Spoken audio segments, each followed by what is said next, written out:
उदास क्यों दिख रही हैं? कारण क्या है? हे नाथ, मैं आपसे एक निवेदन करना चाहती हूँ। कहिए, क्या बात है? बता रही हूँ नाथ। नाथ, राम कथा सुनना चाहती हूँ। आखिर भगवान के जन्म का क्या कारण है? हे नाथ, आप मुझे बताने की कृपा कीजिए।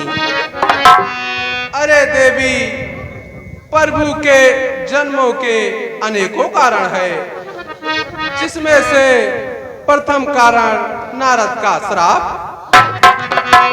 अरे, इसमें नारद का कैसा श्राप है?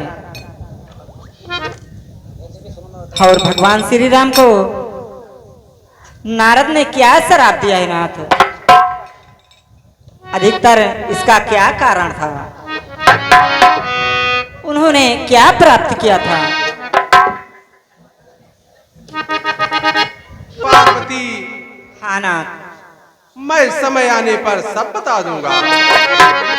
हर की इच्छा हर ही जानता है। ठीक है प्रभु, आपकी जैसी इच्छा हो।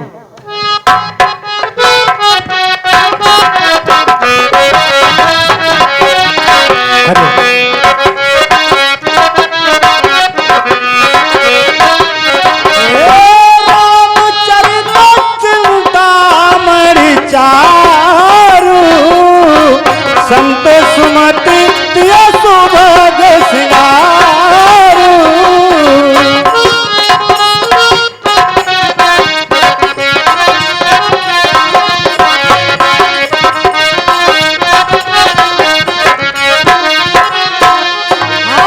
मंगल भवन अमंगल हारी, द्रवहु